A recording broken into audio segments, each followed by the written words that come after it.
Bonjour à tous et à toutes, j'espère que vous allez bien. Moi, je suis très heureuse de vous retrouver, que vous veniez de la communauté âme ou la communauté de Kathleen. Alors, attention, roulement de tambour. Tagadagadagadam. C'est parti. Hello! Hello! Coucou Kathleen, alors je suis très très heureuse de t'accueillir ici dans l'Académie de l'âme, l'Académie des médiums énergéticiennes subtiles. C'est un honneur, à vrai dire, pour moi, de t'accueillir ici parce que eh bien Kathleen Soubry, quel grand nom, la Louve, a une grande puissance et merci. Merci déjà de me laisser cette belle place aussi avec cette belle communauté qui est là. Un tout grand merci à toi, Betty, surtout. Hein, vraiment. Écoute, merci d'avoir accepté l'invitation en tout cas. Alors, Kathleen, on va commencer donc cette rencontre inspirante. C'est comme ça que je les appelle parce que le but, eh bien, c'est de organiser une rencontre avec tous les personnes qui sont là avec nous, mais aussi de les inspirer dans leur transformation et surtout, eh bien, d'accéder à leur médiumnité et l'assumer pleinement. Donc, tu te doutes que le sujet va être la médiumnité et à la connexion. Comment toi, tu t'y es connecté, comment tu l'utilises aujourd'hui et comment tu l'assumes pleinement parce qu'il y a aussi cette phase-là dans la vie de médium. Alors Kathleen, avant d'aller dans le vif du sujet du comment, est-ce que tu peux te présenter? Qui es-tu? Ah, la grande question qu'on redoute un peu tous parce qu'il va falloir s'identifier et donner des mots et des noms sur ce que nous sommes. Et c'est vrai qu'aujourd'hui, j'avoue que je défile toujours un peu cette question dans le sens où je dis plutôt ce que je fais. J'aime bien, moi, aider aujourd'hui, guider les gens. Alors quand je dis les gens, je dis autant les hommes que les femmes aujourd'hui à retrouver plus de sens dans leur vie et plus de sérénité. Surtout qu'on vit aujourd'hui des gros des cataclysmes, que ce soit des changements de boulot, des transitions difficiles, des burn-out, des burn-out, des dépressions. Et quand il y a vraiment quelque chose qui vient nous réveiller à nous-mêmes et qui nous invite à se poser les questions, justement, qui suis-je? C'est quoi le sens de ma vie? C'est quoi ma vocation? Qu'est-ce que je suis venue faire ici? Et qu'on se lève un peu le matin, tu sais, en se disant, mais en fait, je suis pas tellement heureuse. Qu'est-ce que je fous ici? La perte de sens. Et moi, j'aime venir à ce moment-là. En fait, je fais ce que j'aurais aimé avoir il y a 6-7 ans, quand moi-même j'ai eu cette transition difficile, ce réveil où je me suis rendu compte que je n'aimais plus mon ancien job de représentante médicale, qui nourrissait plus ma part de vocation d'œuvrer, et où là, c'est le grand chaos qui se manifeste. Et aujourd'hui, j'accompagne surtout avec des expériences chamaniques, mystiques. Ça, c'est vraiment mon kiff à moi, c'est d'amener des choses nouvelles pour que les gens le vivent dans leur corps, tu vois, que ce soit vraiment physique et ce soit une vérité personnelle à chacun. Et de pouvoir les accompagner dans cette transition qui va être difficile. Et même aussi au niveau professionnel, voilà, d'amener dans les premiers pas aussi à pouvoir œuvrer, oser se montrer, oser se révéler, oser briller, oser prendre sa place. Ouh là là, quel tout un programme. Donc c'est vrai Yes. que ça, c'est vraiment ce que j'aime faire. Yes, donc finalement, dans ce que tu fais, si je résume, tu aides les personnes à faire comme une forme de passage. On va passer à autre chose, à une autre version de soi-même. Est-ce que ça résume un peu ça? C'est Ce que surtout tu se fais? retrouver, c'est vrai que moi j'ai appelé mes programmes originels pour aller retrouver son origine. D'accord. C'est vraiment qui nous sommes à la base et pouvoir, parce que là, à cet endroit-là, on savait qui nous étions, pourquoi on était venus sur terre, qu'est-ce qu'on est venu faire, c'est quoi la trace qu'on veut laisser, dans ce monde. Et c'est vraiment venir, par un processus, qui est la roue de la médecine, hein, parce que j'utilise vraiment, moi, les outils de nos ancêtres, ils sont là depuis des millénaires, ils sont incroyables. Donc je les ai juste remasterisés par rapport à mon vécu et mes expériences pour pouvoir justement les libérer, nettoyer tout ce qui est émotionnel, mental, croyances, blabla qu'on se raconte, et puis jusqu'à aller voir dans les lignées, hein, voir les ancêtres, libérer le transgénérationnel, et toutes ces belles choses, et puis aller voir dans les vies antérieures, un petit peu comme toi, Betty. Ouais, J'aime n'est-ce bien pas? aller voir. Très important, hein, les lignées, les vies antérieures, effectivement, qui bloquent notre ascension Oui, de manière invisible, hein. C'est très sournois parce que on ne les voit oui. pas, mais pourtant, ça bloque dans notre ascension et effectivement, eh bien, quand on débloque ça, quand on a accès déjà, qu'on se connecte à ça et qu'on comprend que cette vie antérieure ou ce blocage transgénérationnel nous empêche d'ascensionner, déjà, waouh, là, il y a une belle prise de conscience. Puis après, il faut travailler, hein, parce que ça se fait pas tout Oui. seul. Hein, nous, comme tu dis, hein, nous, on accompagne dans la connexion, la prise de conscience, la libération. Mais après, c'est aussi un travail propre à chacun de continuer à ascensionner, à se libérer pour ascensionner. Donc, C'est ce qu'on est venu, tout un beau programme qu'on est venu faire sur cette terre. Ouais, c'est ça, chacune à notre manière, et c'est en tout cas merveilleux comme tu dis, de pouvoir aider ces gens à se transformer, à ascensionner, et puis à aller se connecter aux origines de qui je suis vraiment pour aller le libérer et l'assumer pleinement.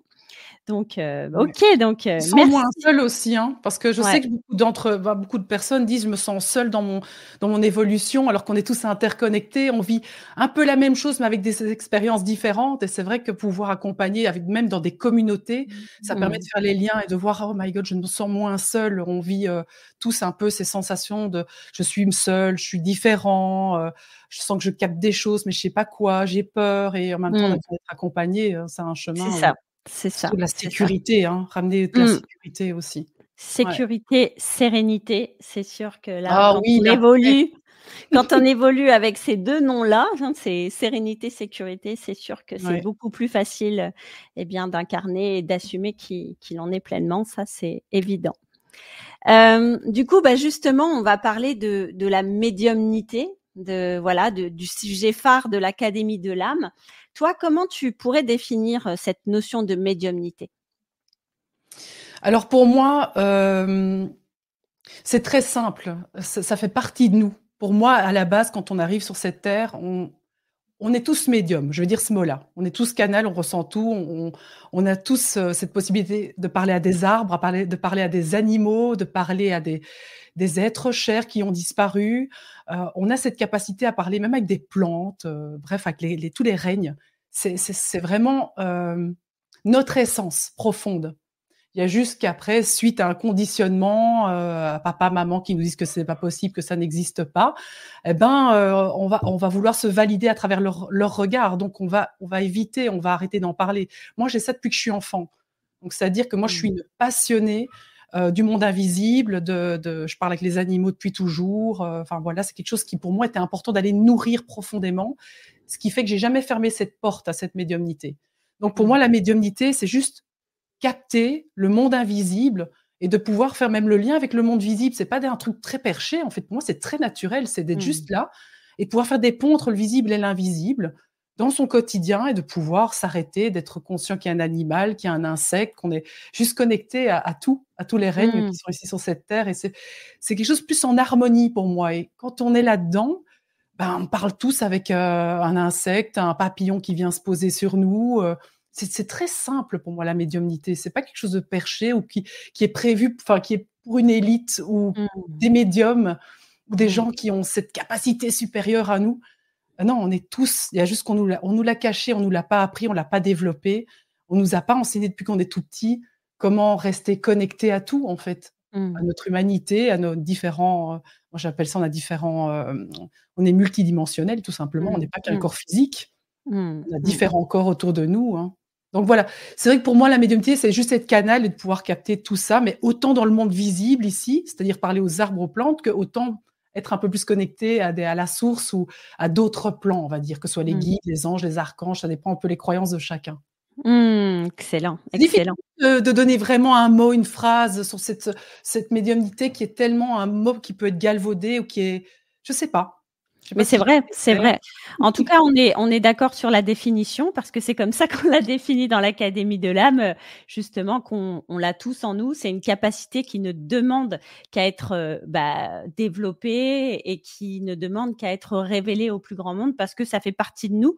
Et moi, j'aime toujours comparer avec, tu vois, le fait comme on est tous capables d'apprendre à jouer du piano, c'est juste, à un moment donné, tu es attiré par l'instrument, et puis, tu décides de prendre des cours, de développer ça en toi et soit tu deviens un expert dans le piano ou alors tu l'utilises au quotidien parce que ça te nourrit et ça te fait du bien.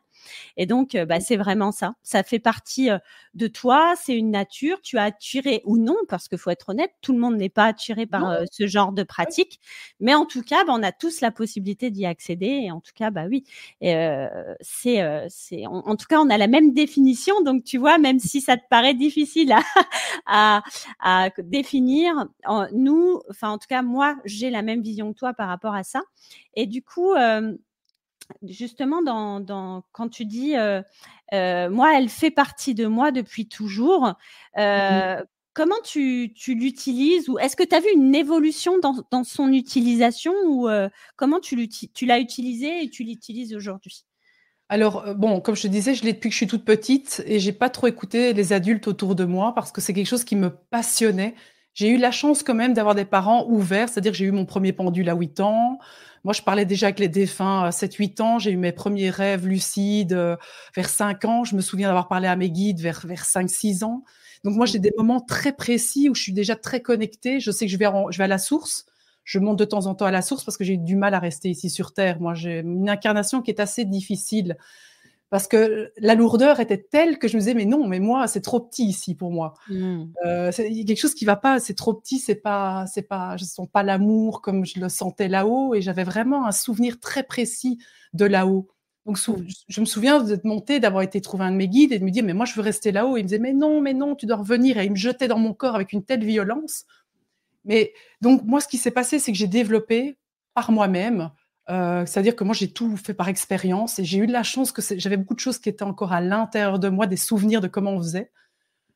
Tout était très naturel, je veux dire inné. J'ai pas dû, faire des formations ou suivre des Mmh. techniques. Mmh. C'est ça Mmh. et donc j'ai regardé pas mal d'émissions à l'époque. On avait pas mal d'émissions sur le paranormal, sur les entités que ma mère m'a laissé regarder alors que j'étais très jeune. Et ce qui fait que j'ai développé ça par moi-même, les tirages de cartes. Moi, je parlais avec un défunt qui était dans la maison, qui vivait avec moi dans la maison et j'ai vécu des choses et que Mmh. pourtant mes parents me disaient: «Non, non, ça n'existe pas Kathleen, elle est très imaginative. Ah, elle invente beaucoup de choses». Moi, je faisais peur à mes parents et le truc, c'est que je Mmh. disais des choses tellement vraies parfois qu'ils disaient: «Il y a quelque chose de bizarre avec elle». Donc je pouvais un petit peu être étrange et donc j'ai développé ça avec le temps. Il y a juste que vers 16 ans, j'en avais marre d'être différente, étrange. Je voulais être un peu plus comme les jeunes, dans la conformité, Mmh. avoir peut-être mon premier petit ami, tu vois? Mmh. Et j'ai fermé un tout petit peu la porte, mais un petit peu Mmh. parce que j'ai quand même toujours été très intéressée par tout ça. Et puis 20 ans plus tard, c'est ça, il y a eu le grand réveil, comme je dis, l'ouverture de porte suite à un burn-out. Je vais utiliser ce mot-là, mais c'est pas ce qui s'est réellement passé parce que si je refais le chemin inverse, je vois que je me suis posé plein de questions sur le sens de la vie, qu'est-ce que je fais ici? Il y a quelque chose qui sonne faux dans ce que je suis et ce que je fais. Et donc, Mmh. en une nuit, j'ai eu une ouverture comme ça de tous mes dons. Tout s'est réouvert où j'ai pas dormi pendant 3 jours parce que j'avais plus d'une centaine d'entités qui m'attendaient dans le couloir. Donc je me dis: «Ça y est, il se passe, je deviens folle» parce que moi j'avais validé que les petites phrases de maman: «Elle est folle, Mmh. elle s'invente des histoires». Moi je me suis dit: quand j'étais enfant, je me suis inventé plein d'histoires». Oui, Et oui. donc Mmh. et c'est ça le truc. Et donc l'histoire, c'est qu'il s'est passé, c'est que j'ai fait 3 nuits d'insomnie parce que moi je les sens physiquement sur moi. Donc il s'amusait à venir me toucher sur mon corps, il mettait une pression et je me dis: «Ça y est, je Mmh. deviens complètement folle». Jusqu'au moment où David t'a dit un soir, il dit: «Qu'est-ce qui se passe?» Il y avait 3 présences à côté du lit cette nuit et là, il me confirme qu'en fait, je viens pas folle et que lui les voit aussi. Et donc Mmh. là, ça a été: «OK, d'accord», j'ai réouvert tout ça et puis après j'ai été juste voir un autre médium qui a des super capacités, qui m'a reconfirmé, tout mon passé en fait, tout simplement, que Mmh. j'étais à ma juste place. Et voilà, Yes. gros réveil. Waouh! Mais c'est super intéressant ce que tu nous partages là, parce que finalement, dans ton partage, il y a le processus et peut-être que les personnes qui nous écoutent aujourd'hui, se disent: «Ah ouais, mais quand j'étais petite, j'avais naturellement cette attirance. Je faisais naturellement des choses, je parlais avec les animaux, je voyais des entités, je m'intéressais, naturellement à l'ésotérisme et cetera» et on parfois, et mes parents me qualifiaient de petite fille imaginative ou de petit garçon imaginatif. Donc ça, c'est voilà, quand on est petit, c'est ce que tu dis, c'est originel, parce que quand on est petit, on est encore connecté enfin, on est naturellement connecté à notre âme, en fait, qui fait les choses naturellement. On se pose pas de questions. Il n'y a pas l'ego qui est là à nous prendre la tête. Et puis, il y a cette phase aussi, moi, je suis passée exactement, c'est le même parcours, où j'arrive dans l'adolescence et là, je me rends compte que les gens autour de nous me regardent et je veux tout sauf paraître différente et je veux me mettre dans le mood pour me fondre dans la société et là, je coupe. Et là, je coupe un peu. C'est ce que tu as fait. Donc, et toi, tu as fait ça à quel âge, toi? Tu as fait ça à quel âge? Moi, j'ai tu te souviens? Moi, j'ai coupé au lycée, je pense. Ah oui, ok. Ouais. Même si naturellement, je faisais encore, tu sais, je prenais les pendules aux copines, je leur disais, bah tiens, voilà, j'étais encore très attirée par tout ça. Je lisais beaucoup de livres sur la spiritualité, mais j'avais plus cette connexion comme quand j'étais petite, en fait. Donc je me coupais parce que moi, c'est pareil, mes parents ne me disaient pas, vas-y, fais, au contraire, non mais arrête ton cinéma, reviens sur terre. Donc voilà. Et c'est super intéressant jusqu'au jour où là, tu as à nouveau le déclencheur. Ça ouvre la porte, comme tu dis. Il y a des choses qui arrivent, soit en puissance, ou moi, je sais, j'ai vécu une très grande souffrance parce que j'étais en résistance. Donc, soit ça arrive d'un coup comme ça, comme toi. Je sais que il y a beaucoup de médiums aussi où ça arrive, on comprend pas ce qui se passe, on canalise d'un coup, on est dans l'écriture intuitive, on voit des défunts de partout. Et moi, c'était plutôt, j'étais dans une très grande souffrance parce que je luttais contre ma nature et je commençais à sombrer dans la dépression parce que j'étais plus moi-même. Et je me fermais à ce monde-là alors que ça faisait partie de moi. Et dès que j'ai ouvert comme toi, dès que j'ai compris ça, pouf, ça s'est rouvert comme toi. Et après, je comprenais ce qui se passait à l'intérieur de moi. Donc, et à l'extérieur surtout. Parce que mais tu sais, la souffrance que tu parles, moi, j'ai eu une énorme souffrance même en ouvrant tout. C'est comme si on m'enlevait les œillères et qu'on me montrait tout, mais fois 1000. Donc là, l'univers m'a envoyé des documentaires à la télé. J'ai eu l'impression que ça n'arrêtait pas. J'avais une colère contre l'humanité parce qu'il y avait tellement de souffrance contre les animaux. Et j'étais en colère, mais en colère contre toutes des facettes de moi-même. C'était vraiment contre moi-même. C'est ça. Et contre tout, l'alimentation, tout ce qu'on nous met dans notre alimentation. C'est comme si, pourtant, tout a toujours été là, les documentaires. Mais là, j'avais une espèce de mise en lumière de tous ces déséquilibres. Et je me souviens d'une soirée où j'étais en colère. Et je sais que j'allume la télé, parce que j'étais encore à l'époque très télé, où j'allumais la télé, où il fallait mettre les informations, tu sais, tout ce qui est voilà, pas génial. Et on me passe une petite publicité sur Gaïa avec les cochons, où on enlève un petit à la mer, parce que voilà, on va faire du... Et j'entends encore ce cri du cochon, et là, je suis en colère. Je me souviens très bien, j'étais dans ma chambre à l'époque où j'avais encore une télé dans ma chambre. Et je suis en colère contre l'humanité, parce que là, je vis tout en plus. Tout est ouvert et je capte tout, je ressens tout physiquement. Je suis d'une hypersensibilité. Et puis, je me dis, bon, je vais regarder les infos encore, parce que autant rester dans cette grosse souffrance, c'est quand même quelque chose que, voilà. C'est ma zone de confort inconfortable qui est souffrante, mais que je connais bien. C'est ça. Et puis, l'univers m'a envoyé un clin d'œil en me disant, je me dis, bon, je vais quand même regarder le film après les informations. Et le film après les informations, c'était l'Arche de Noé. Et donc, je me suis dit, OK, l'univers me dit, va regarder ça. Et en fait, voilà, le message final, il est juste et la foi en l'humanité. C'est ça, c'est ça. Et là, mais ça n'a pas arrêté, tu vois, ce genre de message. Donc, c'était une souffrance parce que je vivais bref, c'était vraiment très difficile dans mon corps. C'était comme si tout se broyait de l'intérieur. Plus le sens, tu sais, t'as plus de sens dans la vie, qu'est-ce que je fous ici, ça ressemble à rien, pourtant j'ai une famille, tout va bien, j'ai une maison, j'ai un mari, tout va bien, et en fait, je suis vide, je ne sais pas quoi faire, tu sais, tu regardes ton armoire, qu'est-ce que je fous ici?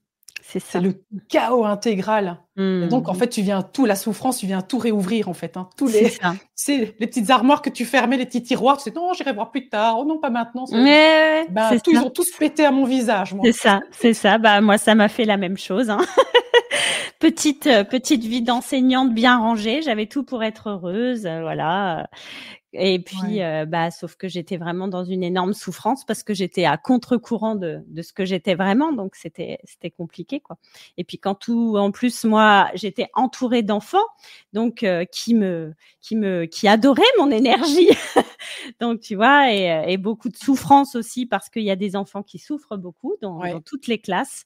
Et moi, je captais ça et je rentrais à la maison, j'étais détruite en fait de voir, de ressentir la souffrance de l'enfant. C'était terrible pour moi. Donc c'était voilà, c'est quand ça s'ouvre, hein, c'est sûr qu'il y a une partie, comme tu dis, douloureuse, mais ça fait partie Ouais. encore une fois du processus.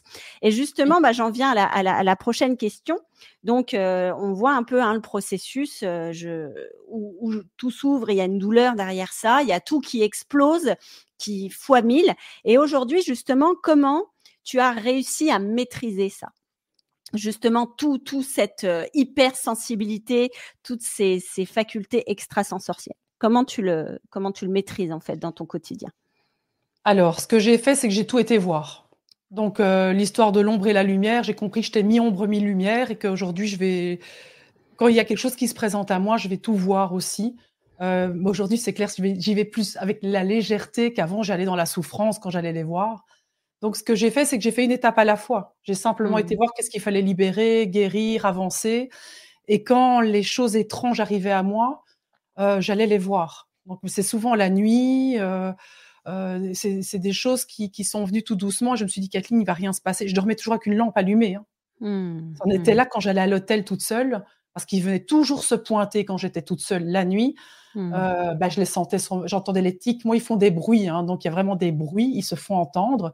Puis ils venaient me toucher physiquement et là, j'ai fait un pacte, c'est non négociable, on touche pas mon visage parce qu'à un moment donné, ils me soufflaient dans le visage. Ça, j'ai fait: «Ça, c'est non négociable. Par contre, les pieds, c'est OK». Puis à certaines heures, j'ai compris, en fait, tout doucement, j'ai commencé à mettre des codes Ouais, et génial. c'est vraiment ça qui m'a permis aussi de comprendre comment ça fonctionnait. Mais j'avoue que j'ai beaucoup appris seule. Mmh. J'ai l'impression que c'était mon chemin. Mmh. C'est parce que j'ai essayé de mettre des choses en place. J'ai cherché l'école de Poudlard, hein, sur internet. Des écoles de médium, il y avait rien, hein, il y a 7-8 ans, il y avait rien, tu vois? J'ai Mmh. cherché Poudlard, les C'est ça. sorcières, les chamans, les trucs parce que moi je faisais des rêves intenses toutes les nuits d'une chamane qui venait me souffler à l'oreille des choses, jusqu'à ce que je comprenne que c'était une partie de mon âme qui venait me réveiller aussi en me disant: «Réveille-toi, tu es chamane, tu es chamane, Mmh. il est temps d'accepter». Mais en fait, j'ai accepté le chemin. Je pense Mmh. qu'à un moment, je me suis dit: «OK, ça vient à moi. OK, je prends». Et parfois, il y avait des trucs très étranges, parce qu'il y a des choses qui peuvent bouger parfois en ma présence, des meubles, des choses et je me suis dit: «OK». J'avais un coup de froid, de chaud, là, je me suis dit: «Oh punaise, c'est flippant» et en même temps, je me disais: «OK, je sens une présence, il y a une personne là, il y a 3 personnes là» et puis j'avais une copine à l'époque qui voyait, donc je l'appelle, je lui mets la vidéo et elle me dit: «Eh oui, il y a bien une personne là, 3 personnes là» et elle me confirmait ce que je voyais. Donc je me dis: Mmh. «Je m'invente pas des histoires là, Mmh. c'est réel» parce qu'on se doute, hein, on doute tout le Bien temps. sûr, bien sûr, bien sûr. C'est tellement pas palpable ni, tu vois? C'est simplement un moment, ils arrivent, tu sens leur présence, physiquement, dans ton corps, ils te racontent une histoire et puis tout d'un coup, tu dis: «Là, il y a quelqu'un» et après il y a une part de toi qui dit quand même: «Tu t'inventes une petite histoire». Ou Il y tu a un deviens moment folle, oui, parce qu'il hein? y a des On toutes se les le dit façons. ça, hein? On se le dit souvent ça. Bah, oui, il y a toujours une part de nous qui doute, hein, parce que c'est Ouais, pas, bien sûr. il y a pas une étude scientifique qui te confirme, tu sais, qu'il y a bien quelqu'un là qui te regarde, tu vois? Mais Mais c'est en c'est fait, je me suis fait confiance et j'ai accueilli ce qui arrivait mmh. et en fait, profondément, j'aime ça. Maintenant, je le Mmh. sais parce que je contrôle un peu plus, je maîtrise un peu plus et parfois je maîtrise pas, mais c'est pas grave. Mais ça fait partie de moi, j'adore profondément ça. Mmh. Mmh. Mais c'est vrai que comme tu dis, il y a quand même une partie qui est comment dire? Non négociable, j'ai envie de dire, dans l'éveil à la médiumnité et dans la connexion à l'invisible, c'est le lâcher prise. Parce que c'est sûr que Mmh si mh. tu lâches prise, si tu ne lâches pas prise, justement voilà, c'est le mental qui prend le dessus et déjà, tu tombes dans la peur, dans les doutes et donc il y a cette médiumnité ou cette ascension que toi tu vis, depuis quelques années maintenant, ne se fait pas. parce que c'est grâce à ce lâcher prise, hein, ce que je comprends que là, tu me dis, hein, on se partage souvent des choses, que tu vis des Ouais. choses de plus en plus extraordinaires, mais c'est parce qu'il y a cette part qui a assumé et qui a admis que, bah Ouais. ouais, c'est le monde invisible, il vient à toi. Parfois, il faut accepter d'apprendre par l'intermédiaire de l'invisible. Moi, c'est ce que je dis toujours aux femmes que j'accompagne. Je dis, vous savez, moi, je vous apprends des choses parce que comme toi, je cherchais l'école des sorcières que je n'ai pas trouvée. Donc, j'ai créé l'Académie de l'âme Eh oui. pour les femmes qui se sont senties qui se sentent et qui se sont senties à un moment complètement paumées comme nous, à se dire mais qu'est-ce qui m'arrive? Je suis toute seule, comment je fais pour maîtriser ça, pour comprendre ce qui se passe à l'intérieur de moi? Et du coup, l'idée, c'est effectivement, voilà, je leur dis, moi, je vous apprends, on apprend certaines choses, certains protocoles pour, comme tu disais tout à l'heure, être en Oui, sécurité. rassurer. Ah Voilà, oui. la sécurité, c'est le plus important et se sentir serein. Mais après, c'est plus nous qu'enseignons les choses. Ça se passe dans le monde Mmh. invisible et c'est là où que ça se passe, en fait. Nous, on est juste là pour garantir la sécurité et après, vis ce que tu as à vivre là-haut, en fait. Mais Ouais. enfin, c'est tellement riche et c'est à disposition. Tout le monde a des facultés, a des capacités, je sais pas comment toi tu appelles ça, les dons. Je sais qu'on c'est un don, ça fait Capacité. un Moi, je dis ça ouais, capacité parce que voilà, c'est ouais, quelque chose qu'on décide de développer ou non, en fait, hein. C'est c'est vraiment ça. ça, donc c'est voilà et c'est l'histoire de la capacité, c'est accessible à tous, en fait et donc Oui, et si on est heu attiré, c'est qu'il y a quelque chose en nous qui sait que c'est juste, quoi. C'est dans cette Mmh, voie-là. c'est ça. S'il y a des gens qui sont ici ils sont en train de te regarder, c'est que oui, ils sont intéressés par la médiumnité. Voilà, c'est qu'il y a une part de médium en eux, ça c'est évident et qui ne demandent qu'à développer, rayonner, contribuer à un monde meilleur, hein, parce que c'est ça aussi notre Ouais. objectif. Et la dernière chose que j'aurais envie de te poser comme question, beaucoup de médiums ont aujourd'hui, ressentent, hein, cette médiumnité, travaillent avec cette médiumnité, enfin essaient de la «maîtriser» entre guillemets et Mmh mh. mais il y a toujours une phase où, j'assume pas aux yeux du monde, tu vois? Et Très bien. souvent, c'est le regard de l'autre, parce qu'il faut être honnête, hein, nous, on peut l'accepter en nous, mais le regard de l'autre nous empêche finalement de rayonner, de se déployer parce que, il y a une part de nous qui n'assume pas vraiment par peur d'être critiqué, d'être, bafoué, donc toi, aujourd'hui, quel conseil tu pourrais donner à toutes ces personnes qui ont du mal à assumer, cette part de médium qui est en eux? Moi, il y a quelque chose qui m'a beaucoup aidée, quand je captais des choses pour des gens, c'est de le dire. Alors au début, je voulais pas. Clairement, Mmh. j'entendais des messages, je me dis: «Ça y est, je vais quand même pas aller dire à cette personne-là ce que je viens d'entendre et puis si je me trompe et puis si je» il y avait aussi une part de pas de confiance en soi. Parce que Mmh. ça s'expérimente avec le temps, ça se développe comme tu dis et donc c'est vraiment d'aller se tester un peu comme un laboratoire et de pas se mettre d'enjeu. On peut se tromper aussi. Tu sais, il y a une Mmh. part de nous, c'est juste aller jouer un petit peu et quand tu entends des messages, c'est d'aller les dire ou que tu ressens quelque chose, c'est d'aller le dire ou si quelqu'un va pas bien, est-ce que voilà, d'aller pister un peu, pour en fait se tester. Il y a une partie de Mmh. soi aussi. Après, il y a une partie où on va avoir du mal à accepter. Moi, je suis passée de représentante médicale à chamane dans un premier temps parce que c'était vraiment d'une certitude que cette âme chamane, elle était venue se manifester, que c'était ce que j'incarnais. Je faisais des soins chamaniques du jour au lendemain. Donc je sentais que j'avais cette mission-là, tu vois, à ce moment-là. Et tu sais, au début, j'ai dit: «Je suis chamane», mais tu sais, une part de moi qui était toute petite comme ça, parce que j'avais une voix qui me disait, «Quand on est chamane, on est initié par la terre», donc tu es initié par, quelqu'un qui est ici sur terre en tant que chamane et tu es initié en tant que aussi par la voix céleste, c'est-à-dire tes ancêtres Mmh. chamaniques. Et donc Mmh. j'avais eu l'enseignement des célestes chamaniques, mais vas-y prouver ça, tu vois? Donc il y a une part de moi de: «C'est pas légitime, je suis pas légitime». Mmh. Et tu sais, puis l'univers m'a envoyé 3-4 chamans qui m'ont confirmé que j'étais chamane, mais il y avait une part de moi qui doutait parce que je l'avais pas accepté. Mmh. Donc c'est normal aussi qu'il y ait une part de nous, à un moment qui se sent pas légitime. Donc il y a un chemin à faire aussi dans cette voie-là. Tu vois? Mmh. D'accepter que ça sera pas toujours évident au début, mais c'est de se tester et de passer dans l'action le plus vite Mmh. possible. Ouais, Parce qu'à un moment, il y a expérimente. des actions que tu fais à un moment, moi je me suis expérimentée avec des lectures d'âme et que tout le monde me disait chaque fois: «Mais tout ce que tu me dis, c'est juste, c'est ce que je vis». Il y a un moment, tu Ah, dis: «Bon allez, je m'invente pas des histoires, ça parle à plein de gens», tu ah vois? c'est ça, c'est ça. Moi, la première fois où j'ai eu une connexion défunt, j'ai pas compris ce qui m'arrivait. La personne était en face de moi et je me suis lancée, en fait. J'ai dit: «Écoute, je crois que j'ai quelque chose à te dire». Et au bout des 2 premières phrases, alors je savais pas si c'était ça parce que tu sais, il y a une partie de toi comme tu dis Oui, qui a le doute. fabule, c'est n'importe quoi. Ouais. Bon je vais voir et au bout des 2 premières phrases que je lui ai dit, elle a éclaté en sanglots. Je fais: «Ah, je crois qu'il se passe quelque chose là» et effectivement, si j'avais retenu ça, j'aurais jamais su, que j'étais capable de me connecter, aux défunts en fait. Donc Mais on ouais, sait pas que c'est de la médiumnité, tu sais? Ça arrive, c'est tellement ouais, fulgurant. Moi, c'est je me ça. souviens d'un moment, je parle avec quelqu'un et on n'était pas du tout en médiumnité, pas en séance, c'est juste un ami que j'appelle et puis, tout d'un coup, j'ai un flash qui arrive et on me montre la main et une montre et on me dit: «Hey, il est l'heure» et j'entends toute une histoire qui se raconte. Je dis: «Mais qu'est-ce que c'est que ce délire?» Et puis j'entends: Mmh. «Dis lui, dis lui, dis lui». Mais je dis: «Je vais lui dire quoi? Que je vois une main avec une montre et qui dit, il est l'heure?» Et puis je me dis: «Tu sais quoi? Je m'en fous, j'ai rien à perdre». Je dis: «Tu sais, c'est Mmh. bizarre, parce qu'on me montre quelqu'un qui regarde une montre et qui dit: il est l'heure», et on parle d'une montre. Et puis le gars, il commence à se dire: «Mais moi, j'ai perdu mon père, il y a pas longtemps, effectivement, je lui ai offert une montre» et il disait tout le temps c'était quelqu'un qui était très à l'heure et là, tu te dis: «Mais tu peux pas avoir inventé ça», tu vois? Il y C'est a un ça, moment, les c'est preuves, ça, elles sont là. C'est juste c'est ça. accepter que oui, c'est une preuve. C'est tout. Mmh. Et c'est l'épreuve, hein, finalement, c'est intéressant ce que tu dis. C'est pour ceux qui nous écoutent, c'est vraiment, voilà, si vous sentez ça, il y a quand même ce pas-là à dire à l'autre qui et c'est Mmh. cette la réaction de l'autre finalement qui va t'apporter des preuves et valider finalement, C'est le fait que tu es l'expérience. capable à te connecter à l'invisible. Mais c'est sûr que tant qu'on n'ose pas dire, voilà, on peut pas savoir quoi, hein, parce que c'est la validation de l'autre quelque part Oui, on a qui besoin nous quand même de le vivre comme ça dans ouais, l'expérience et mmh, de se valider quand même un peu avec l'extérieur dans un premier temps. Puis à un moment, on va se faire confiance et là, ça devient encore plus fort.